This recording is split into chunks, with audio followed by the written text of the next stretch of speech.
lá em Minas Gerais, né? Todos eles foram contundentes em dizer, o cara matou. O doutor Edson chegou, na época, até a dizer o seguinte, o cara não só matou, como é frio, como é calculista, né? Como foi bandido mesmo. O Bruno tentou até desmoralizar o doutor Edson. O doutor matou no peito e saiu jogando. Porque ele tinha convicção de que o Bruno e os seus Blue Caps, o Bruno e a sua quadrilha, teria matado e sumido com o corpo da Elisa Samúdio. Ô Eloy, parabéns pela entrevista que nós vimos aí agora há pouco, onde os advogados dão a entender que pode haver a confissão do Bruno mesmo. É uma novidade que explodiu, caiu como uma bomba, a partir dessa entrevista que você conseguiu. Logo depois você estava aí para Minas Gerais, abraço do pessoal do jornalismo de Minas Gerais, um abraço para o Zé, mas nós entrevistamos o doutor Arteiro aqui. Sabe o que ele falou, Eloy? Eles não querem que eu fale para você não, Datena, mas como você é muito meu amigo, é o seguinte, já comecei a conversar com eles. Mas desde que o Bruno entregue tudo, onde é que está o cadáver e daí por diante, vai ser bom para ele. Então, o quadro é o seguinte, bem claro, e o doutor Luiz Flávio Gomes está deixando claro agora também, principalmente a partir do depoimento da delegada. Só se aparecer um marciano aqui, com a Elisa Samúdio viva, que permite não mudar uma sequência natural do julgamento. Mas está aí uma das principais figuras desse julgamento, foi o doutor Edson, que com toda a sua equipe da Polícia Mineira, eles conseguiram, conduzir pericial e testemunhalmente provas que robustecem um processo que simplesmente não dá margem à Justiça Mineira. A Justiça Mineira entendeu que o processo era tão bom que os caras tinham que ficar presos, independente de ser Bruno, de ser quem fosse. Eloy, está com o doutor Edson Moreira. Parabéns pelo seu trabalho hoje aí ao lado do Peterson, que também realiza um trabalho brilhante. E vamos ouvir o doutor Edson Moreira, que ele pode falar à vontade, porque hoje é o dia para ele falar mesmo. E vamos esperar o que pode acontecer nesse julgamento. Fique à vontade com o doutor Edson, direto de Contagem. Pois não, o Eloy. Pois é, Datena, boa noite a você, boa noite a todos. Olha, inclusive voltando nessa declaração aí do doutor Lúcio Adolfo, né? Ele que negou durante todo o dia a possibilidade de um acordo, mas nessa entrevista deixou muito claro, e o doutor Arteiro também deixou claro sobre a possibilidade deste acordo para uma confissão espontânea de Bruno, e que vem aí a casar aí com essa imagem que você bem chamou a atenção aí do goleiro Bruno de cabeça baixa numa posição de remissão aí, né? Agora, o responsável por esse inquérito, que foi o senhor, inclusive, durante todo esse tempo, doutor Edson, o senhor chegou a ser até em algumas partes ridicularizado quando batia de frente, afirmava com muita convicção do envolvimento de todas as pessoas ligadas ao Bruno, de que eram eles, e que agora tudo leva a crer que realmente tudo está se confirmando. Tudo leva a crer? Não, a certeza é que são eles. Eles fizeram esse crime. Agora, a confissão do Bruno vai até certa parte. O corpo, o Bruno não sabe onde está. Só tem uma pessoa que sabe onde está esse corpo, é o Bola. Então, para se achar esse corpo, só o Bola. Mais ninguém. Não adianta, o Bruno vai confessar até os que ele sabe. Depois, com relação ao corpo, que eles querem que apareça o corpo, Eloy, o Bruno não pode dar conta disso aí, não. Eloy, só o Bola. Sim, Eloy, sim. Eloy, sim. Eloy, o doutor Edson está me ouvindo, não, né? Está me ouvindo? Está te ouvindo, está te ouvindo. Eu gosto de ver o doutor Edson, que é um grande corintiano. Fala, cientista. Enobrece a nossa torcida corintiana. Doutor Edson, eu acho que nem o Bola sabe mais onde é que está o corpo, porque ele sumiu com o corpo. Já virou farelo. Nem o Bola mais sabe onde é que está. Pode ser. Eu acabei de comentar isso aqui agora, porque funciona da seguinte forma. O cara pede para o sujeito matar. Quando o sujeito que mata é um matador como Bola, óbvio que quem mandou matar não vai nem saber onde é que está o corpo, mas nem passa perto e nem o intermediário vai saber. O senhor citou muito bem, eu não me esqueço, que quando o menino e o Macarrão viram o Bola matando, que até agora me parece a figura mais clássica aí, e o que deve ter acontecido mais próximo do que aconteceu, quando o Bola matou a moça com uma gravata, e disfarçou, levou o corpo para outro lugar, veio com um pedaço de carne e jogou pro cachorro, era para disfarçar que ele tinha dado pedaço de carne pro cachorro, porque o corpo mesmo ele desapareceu. Então é assim que funciona. Acho que nem o Bola sabe mais onde é que está o corpo, porque ele sumiu com o corpo. Esse é o detalhe. Bom, se ele mostrar mais ou menos aonde que ele consumiu com o corpo, dá para fazer o seguinte: pegar a terra do lugar, ou areia, ou o que for que tiver lá nas proximidades, tentar fazer uma peneirar essa terra, pôr um reagente químico para ver se acha alguma coisa orgânica que seja humana, entendeu? Olha o que a polícia pode fazer. É possível que ache algum resto.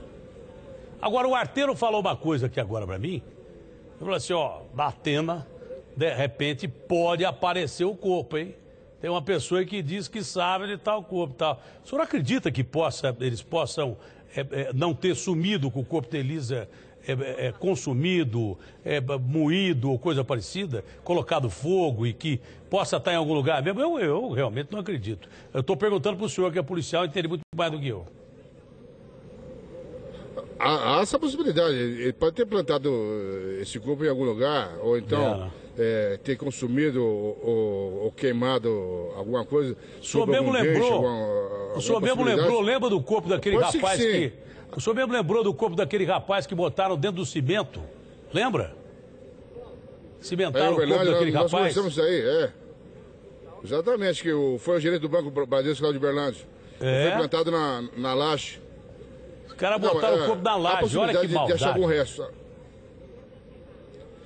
Para se achar um corpo, só quem escondeu esse corpo sabe onde está. Tem gente que mata da Atena e coloca dentro de casa. Chumba dentro de casa. Tem gente que mata, como foi o caso lá em Ituiutaba, ele joga o corpo na cisterna e joga um cavalo por cima, cavalo morto, para disfarçar o cheiro. Quer dizer, se ele não falar onde está o corpo, ninguém acha. Ô Eloy, por gentileza, à vontade aí com o doutor Edson Moreira. Por gentileza, Eloy. Doutor, a gente sabe que uma das provas que inclusive ligaram, acho que foi um dos fios dessa história toda, foi inclusive uma mensagem que na época a Elisa teria mandado, pouco antes de vir para Minas Gerais, que ela comentava com uma amiga sobre o medo que ela tinha de morrer. Isso inclusive foi anexado ao processo e o promotor vai usar aqui em plenário. Bom, são vários MSN e mensagens trocadas pelo computador que foram anexadas aos autos. Realmente tem uma dessa que ela confessava que tinha medo do Bruno fazer alguma coisa com ela até matá-la. Como já havia feito, né? Bater nela e tentar, inclusive, o aborto. Exatamente, sequestrou ela no Rio de Janeiro, deu tapa na cara dela e deu um abortivo, tudo mais. Ela tinha esse medo mesmo, mas ela jamais esperava que o cara fosse atraí-la para o Rio de Janeiro e depois trazer para Minas para ser executada. Eu acho que ninguém esperava isso aí. Agora, eu lembro bem do senhor falando sobre a bilhetagem do cruzamento das antenas telefônicas. Vamos explicar de novo para o grande público aí sobre a importância desse tipo de prova para incriminar Bruno, Macarrão, Bola e outros envolvidos nesse caso. Isso é prova material, é de júri, não tem como mudar. O cruzamento da linha telefônica, o rastreador do veículo dele, né, que demonstrando que eles estiveram lá no Transamérica, pegaram ela, levaram para o Recreio dos Bandeirantes. Do Recreio dos Bandeirantes, no dia 5, eles vieram para Minas Gerais. As multas que foram feitas no veículo, tanto que o Bruno estava, como a Range Rover que o Macarrão dirigia, junto com o menor e a Elisa e a criança dela, a vinda no motel que foi pago com o cartão do Bruno, que o Macarrão pagou, a ida até o sítio, os telefonemas que foi dado entre o Bola, o Macarrão, o menor, o Bruno com o menor, lá no Rio de Janeiro também, aqui.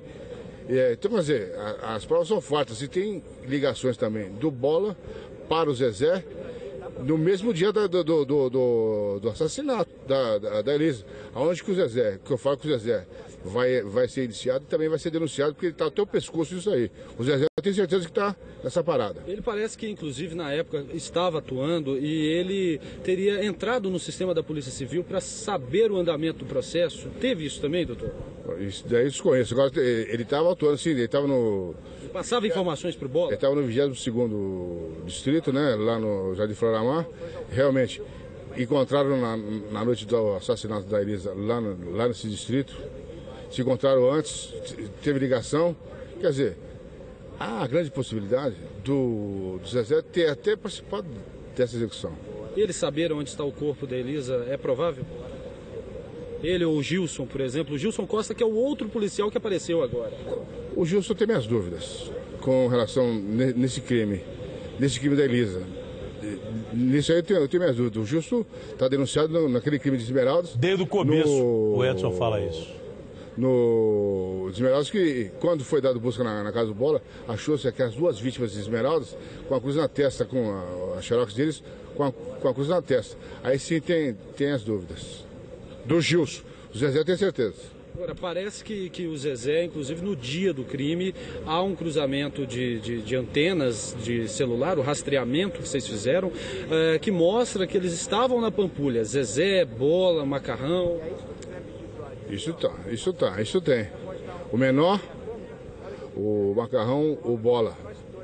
E o Zezé fala que estava caminhando lá na hora para nós, nos depoimentos que ele deu para nós na primeira fase que nós investigamos. Agora, por que ele naquela fase ele não foi incluído no processo também, doutor? Porque a prova era muito superficial. Perto das outras, né? Para investigar em autos suplementares. Tá? Nós pedimos para fazer em autos suplementares. O que ele está fazendo agora? O Eloy. É isso que está fazendo agora. Sim, Datena. Olha, só para resumir, né, eu não entendo de polícia o que o Edson entende. É evidente que eu não entendo. Entendo muito mais de futebol do que ele, mas de polícia não. Então, é claro que nesse caso de assassinato que tem aí, quanto menos gente sabe onde está o corpo, onde foi descartado o corpo, melhor é. Porque não tem como o cara fechar o quadro se quem descartou o corpo, só ele sabe. Então, pode ser que só o Bola saiba mesmo. Talvez, se o Zezé participou, pode ser que o Zezé saiba também. Mas o Bruno não sabe. Isso aí eu posso entender de polícia como entende o doutor, mas eu duvido que o Bruno saiba onde está o corpo. Não sabe mesmo. Mesmo porque é tão covarde o cara que manda matar, que não quer nem saber onde o corpo está. Entendeu? E mesmo porque o matador, que é matador experiente, não vai permitir que o cara que está mandando saiba, porque ele sabe que o outro não tem a frieza que ele tem.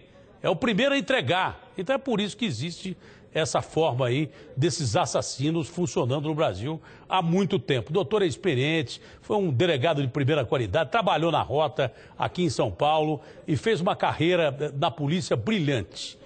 A gente gosta dele, ele é macho, enfrentou aí várias dificuldades, ameaça de morte, tentaram desmoralizar o doutor se elegeu parlamentar aí e segurou a bronca, segurou a onda. É por isso que eu gosto do doutor. Adoro o doutor. Acho que o doutor Edson Moreira é um dos belos quadros que nós temos na polícia brasileira. Doutor Edson, para o senhor não tem dúvida, né, doutor? Nós vamos continuar com o Eloy aí, eu vou liberar o senhor, mas para o senhor não tem dúvida, o cara vai ser considerado culpado ou então confessar. Não é, doutor? Aqui, a gente está sentindo na defesa dele, até na própria demonstração dele, ele está com uma tendência muito forte de querer confessar. Só que ele quer confessar, eu acho que ele já não aguenta mais isso por dentro. Tá, a demonstração, inclusive da defesa, com relação às provas. Ele chegou perto disso com o senhor? Só que ele chegou perto disso? Ele chegou perto disso com o senhor? No interrogatório, ele chegou perto de querer falar para o senhor? De confessar para o senhor? Não, comigo não. Nem sonhou, porque o pessoal falou que ia tirar ele em uma semana. Então, quer dizer, comigo não. Mas agora, eu estou sentindo pela fisionomia, tudo, pelo que a defesa está falando, eles querem confessar, só que quer alguma coisa em troca. Tipo do Macarrão, que eu acho difícil ele conseguir de novo. Ok. Doutor, um abraço grande, hein? Abraço grande. Outro Santista, aquele abraço para você, tudo de bom. Muito obrigado, doutor Edson, que é um grande corintiano. Mandou uma lembrança de Minas Gerais para mim aqui. Eu gostei, adorei a lembrança que ele mandou de Minas Gerais. Ô, Eloy, continua aí, viu, Eloy? Abraço ao doutor Edson. Cadê o Peterson Isidoro, hein? Onde é que está o nosso glorioso Peterson Isidoro? Nós estamos com equipes todas lá em Minas Gerais. O Peterson Isidoro, onde é que está você? Peterson Isidoro. Olha o Quaresma aí, velho. Em frente ao Fórum de Contagem, é o Quaresma. Olha o doutor Quaresma aí. Gente, o doutor Edson falou. Olha o Quaresma aí, rapaz. O doutor... Pensei que o Quaresma ia abandonar a gente, mas não abandona, não. Abraço, doutor Quaresma aí. Fique à vontade com o doutor Quaresma aí, o Peterson. Datena, o doutor Hércio, que foi o primeiro advogado do Bruno, agora ele defende o Marcos Aparecido dos Santos, o Bola.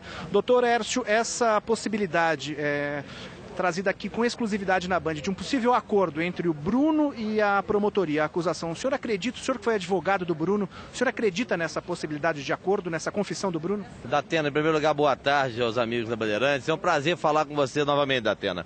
E o meu sócio estava assistindo você e me ligou que você tem convicção plena e absoluta de que o Bola é o executor de Elisa Samúdio. Engraçado, eu tenho um promotor de justiça que chamou de incompetente 5 delegados, 3 promotores, uma juíza, 3 desembargadores e um procurador de justiça. Sabe por quê, Datena? Essas informações que o rapaz de Grifinólia, ele está se baseando para fazer uma denúncia que ele disse que ia fazer no dia 25 de novembro, já passados 90 dias. Ele não está com tempo de fazer uma denúncia contra o Zezé e agora apareceu o Gilson. Um detalhe, o doutor Edson está aqui do lado, faz um link, faz uma perguntinha para ele. Doutor, o senhor disse no julgamento do carcereiro que o Bola mata rindo e vai no velório chorando. Pergunta para ele agora, aproveita essa audiência monumental da Band, o que ele achou da absolvição do Bola? Faz uma perguntinha para ele. Lá naquele caso, que ele achou da absolvição do Bola? Lá naquele caso. E neste Mas, caso agora, Datena... Não quer dizer que porque ele foi inocente naquele caso, ele seja inocente nesse caso agora, né, Quaresma? Vamos concordar com isso, né? O conselho uma coisa não quer dizer... O conselho de sentença... Claro. Uma coisa é uma coisa, outra coisa é outra coisa, não é, Quaresma? E duas coisas são duas coisas diferentes. Evidente agora só que tem um sim, detalhe. Quando o conselho de sentença prolatar o veredito, não vão saber se ele é culpado ou inocente. Detalhe, o nosso nobre delegado hoje parlamentar e inscrito, está inscrevendo na Ordem dos Advogados do Brasil, doutor Edson Moreira, será colega nosso advogado. Dou as boas-vindas a ele, à Ordem dos Advogados. Veja bem o seguinte, ele disse numa determinada entrevista, num dos veículos co-irmãos aí, o seguinte... A história do cachorro, vamos fazer uma coisa. Dos apêndices... Vamos fazer uma coisa? Você não tem medo de falar com ele direto, tem? Hoje tem uma co-irmã que conseguiu colocar nós dois. Faz um link e deixa eu fazer a pergunta para ele. Põe os dois ao vivo aí, ô Peter. Edson,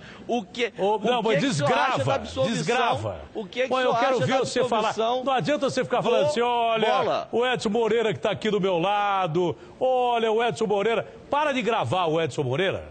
E eu quero ver os dois conversar junto agora. Eu quero ver os dois, já que os dois estão do lado aí. Eu quero uma perguntinha. Eu vou fazer uma perguntinha para ele. Eu quero ver o pau comer. Porque não adianta você falar aí do lado e o homem está lá do outro lado. Agora eu quero ver você frente a frente com o homem aí. Pede para Eloy. Cadê o Eloy? Pede pro Eloy dar um varal de soltura pro doutor Edson, se me emprestar ele de volta para nós aqui em Rede. Onde é que está o Eloy? O Eloy! Vou puxar o doutor Edson aqui. Vou puxar o doutor Edson ao vivo aqui.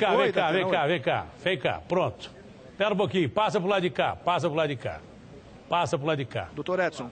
Passa pro lado de cá. Vai fazer uma engenharia aqui, Datena, botando os dois lado a lado. Não precisa de engenharia nenhuma, não. Agora, doutor Edson. Tira a escuta do Edson aí. Não precisa de ter escuta o Edson. Agora eu queria que o Quaresma falasse pro Edson o que ele estava falando aqui do Edson. Eu queria que você falasse na cara dele. E eu quero ver você falar agora. Quero ver você falar agora. Primeira coisa, dar as boas-vindas ao senhor, à Ordem dos Advogados, que o senhor está se inscrevendo na Ordem dos Advogados. Segundo, dar os parabéns pela eleição. Terceiro, vocês vão se beijar aí daqui a pouco. Eu gostaria que o senhor explicasse em rede nacional o que o senhor achou da absolvição do Bola naquele processo do carcereiro, onde Vossa Excelência disse, ao sair daqui, o Bola mata rindo e vai no velório chorando. O que Vossa Excelência pode dizer para o Brasil a respeito da absolvição do Bola? Bom, eu não trabalhei naquele caso do Bola aqui em Contagem, que foi aqui em Contagem o caso. Foi absolvido, o júri é soberano. Agora, a prova nos autos era muito frágil, entendo eu, naqueles autos lá. A prova está muito frágil. Quem fez o inquérito não conseguiu levar para o bojo dos autos uma prova robusta, como essa que tem no caso Bruno. A do caso Bruno é robusta. E é muito difícil ele sair desse caso. Quero ver você responder essa daí. Doutor Edson, aproveitando, fazendo papel de entrevistador da Atena. Doutor Edson, eu quero ver você responder isso aí. numa determinada entrevista... Ele não está me ouvindo? Você está me ouvindo? Você está me ouvindo? Você está me ouvindo? Está ouvindo, está ouvindo. Porque o link tá legal. Do mesmo jeito que você faz com os outros, o doutor Edson fez com você. Deixa eu falar um pouquinho. O doutor Edson deixou claro que naquele primeiro caso, talvez a investigação não tenha sido conduzida como essa foi. Que essa investigação aí está muito melhor. Foi pior ainda. Essa está melhor. E a outra foi mais fraca. Posso perguntar? Posso molhar o bico? Pode molhar o bico, mas agora eu acho que você se ferrou. Dessa daí você se ferrou. O Quaresma quer defender aqui ao vivo, não tem jeito de defender ao vivo, pô. Isso tem que ser levado pro plenário. Ele está querendo já levar um pouquinho de pimenta. Qual é a segunda pergunta? Então, vamos esperar. Peraí, qual é a segunda pergunta? Lá. Eu acho que fica mais fácil. Qual é a segunda pergunta? Ele perguntar lá. Não aqui, ó. Senão ele vai querer aproveitar isso aí como prova depois. Esse aqui é esperto. Qual é a segunda pergunta que você queria fazer, Quaresma? Aqui, doutor Edson, Vossa Excelência disse numa entrevista que aquela história dos apêndices, né, o pedaço, o Zanon que gosta tanto quanto o Fernando Magalhães, nosso colega de defesa, um pedaço da Lisa Zamuzzi foi dado para o cachorro comer. Vossa Excelência, numa entrevista dessa, disse que aquilo foi uma história contada. A doutora Ana Maria acabou de confirmar ali que isso aconteceu. Vossa Excelência está equivocado ou a doutora Ana Maria está equivocada? Posso responder para ele? Detalhe, a denúncia nesse processo não tem nenhum esquartejamento. A do menor tem. O menor foi condenado por uma história, por uma fantasia. Escuta só uma coisa. Eu entendo que a Ana Maria retratou lá dentro o que o menor contou para ela. Contou. O menor contou para ela isso aí. O menor pensa, foi persuadido a aquilo pelo Bola, que o Bola é um cara muito inteligente, sabe fazer as coisas. Tanto é que até hoje ninguém achou o corpo da Lisa Zamuzzi. E nem dos dois que está sendo acusado lá em Esmeralda também. Não pode esquecer isso aí, não. Não. Os dois que... Então é o seguinte, a foto dos dois foi achada dentro da casa do Bola quando o menor entrou lá com a coisa na testa. Quer dizer, isso... O cara é especialista, né, o doutor Edson? Vossa Excelência disse que ele é serial killer. Ele foi absolvido. O Datena falou que ele não era mais Num caso, tem mais uns 6 ou 8 casos. São 4 processos. Doutor, vem cá, Fernando. Vem cá, Fernando. Deixa eu explicar o negócio da Atena. No processo lá do GRE, fala-se, inclusive, que o Gilson teria comido o coração de uma das vítimas. Que o corpo de uma das vítimas foi levado num carro da polícia. O carro foi submetido à perícia. Não se encontrou nada. Mas isso é outro caso. Detalhe da Quaresma. Ô, Quaresma, para de complicar a coisa, que isso é outro caso. Se eu te perguntar uma coisa. Você quer defender o cara? Ele tá de brincadeira. Eu vou dar uma escorregada aqui, que ele está fazendo uma defesa antecipada. Isso é vivo pra caramba. Pode ir, rapaz. Você respondeu bem. Você respondeu bem. Porque o Quaresma é liso. Doutor Quaresma, me diga, eu esqueci até que eu ia perguntar, porque esse cara... Mas vem cá, o doutor Quaresma, por tudo aí que aconteceu, o senhor acredita que pelas notícias que estão sendo divulgadas aí, o senhor acredita realmente que o Bruno possa confessar? Datena, veja bem, enquanto eu assisti o Bruno, ele negou peremptoriamente qualquer envolvimento com essa situação, principalmente o evento morte. Ele hoje não é mais representado por mim, é um competentíssimo advogado. Sei, mas pelo que você ouviu dizer aí... Tá? Eu ouvi esse buchicho, mas é que é negócio, boato, comentário e anônimo serve muito como testemunha no processo penal, mas nós trabalhamos com fatos. Ele será interrogado. Ele pode responder ou deixar de responder perguntas da juíza, do promotor, do patrão da assistência e da defesa dele, dos jurados e eventualmente dos advogados dos Correios, dentre eles eu. A partir do momento que ele, de viva voz, chegar e falar, eu tinha ciência, eu mandei, eu participei, eu imaginei, aí a conversa tem um outro colorido. Por quê? Você está ouvindo do réu, do próprio réu, que ele tinha ciência, ele vai dar as explicações dele. Olha, não falei isso por causa daquilo, não deixei de fazer isso por causa daquilo outro. Ele vai dar as explicações dele. A prioristicamente, Quaresma, ele tem mantido a negativa. O Quaresma, eu não estou baseado em quais, eu estou baseado numa conversa do advogado dele, né, o doutor Adolfo, com o doutor Arteiro. O Eloy entrevistou os dois, depois eu entrevistei o Arteiro falou assim, olha, nós estamos conversando, não era para falar nada aqui, mas nós estamos realmente conversando para ver se o Bruno confessa ou não. A defesa do Bruno em nenhum momento deixou claro que ele não vai confessar. Em nenhum momento falou, não vai confessar e tal. Tudo parece caminhar para uma confissão. Eu estou te pedindo uma opinião, é claro que você já foi defensor do Bruno, não é mais hoje.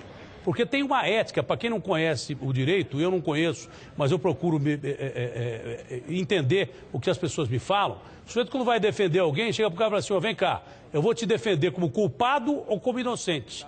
Essa é a ética que funciona no direito, né? Você matou ou não matou? Você roubou ou não roubou? É essa a ética. Na época, ele disse para o doutor Quaresma, olha, eu não sei de nada disso, mas de lá para cá pode ter mudado alguma coisa, ele pode ter aberto outros detalhes aí, com certeza, em relação ao julgamento. Mas por isso, pela experiência que o senhor tem de tribunal de júri, e não é pouca, ele pode confessar? Por tudo isso que você está se comentando aí? Eu brinco muito, Datena, o seguinte, mente para Deus que Deus perdoa, eu não perdoo. Como advogado eu preciso conhecer a verdade. A verdade que me foi contada foi de uma negativa plena. Pois bem, vamos argumentar, vamos elocubrar. Eu tinha ciência que o Macarrão planejava algo. Eu tinha conhecimento que o Macarrão poderia produzir o extermínio de Elisa Samúdio, mas eu não concordava com isso. Mas nada fiz para obstar aquela ação criminosa. Bem, então vamos dizer que em tese e em parte ele assume uma responsabilidade por omissão naquela ação que foi insertada pelo Macarrão, que ele anuiu de qualquer forma com aquilo. O doutor Lúcio Adolfo é um excepcional profissional. Ele vai trabalhar com um decote de 3 qualificadoras. A do motivo torpe, a da asfixia, porque não tem prova disso no processo, exceto uma certidão. E aí, só um parênteses, Atena. A juíza, na sua decisão para mandar expedir a certidão de óbito, disse que era para impedir a via crucis da família para uma busca de uma certidão de óbito, que é uma declaração de ausência, que é vara própria. Eu queria saber por que o juiz da Vara da Infância e Juventude é tão cruel com a família. Porque em 2010, o menor foi condenado por um ato infracional análogo à infração penal, muda o rótulo da cachaça, é a mesma, não deixa de ser homicídio, só tem que não tem pena, no outro tem medida socioeducativa. Por que o juiz, naquela época, ele não determinou a expedição da certidão de óbito de Elisa Samúdio? Porque ele é manifestamente incompetente no aspecto técnico processual. Bem, então, afastado dessas 2 qualificadoras, vem a qualificadora do recurso. Se ele não concorreu diretamente para o crime, o que o doutor Lúcio Adolfo, dentro desse processo de elucubração, numa suposta confissão, pode buscar? Ao revés dele responder por um homicídio triplamente qualificado, ele seria apenado por um homicídio simples. E mais, ele teria confissão espontânea, mais ainda, ele poderia suscitar uma participação de menor importância e que ensejaria a redução de 1/6 a 1/3 da pena aplicada. Bem, vamos trabalhar com o seguinte. A doutora Marixa, no julgamento do Macarrão, em face da confissão dele, promoveu uma coisa que você pode perguntar para o doutor Márcio Tomás Bass, para o doutor Toron, para o doutor Maris, para o doutor Marcelo Leonardo, para os baluartes, para as sumidades. Você vai chorar de novo, né, brasileiro? Você vai chorar de novo. Não, vou não. Você pode perguntar para qualquer um daqueles top de linha o seguinte: quando que os senhores já viram uma redução de 40% da pena aplicada em razão da confissão espontânea? Nunca.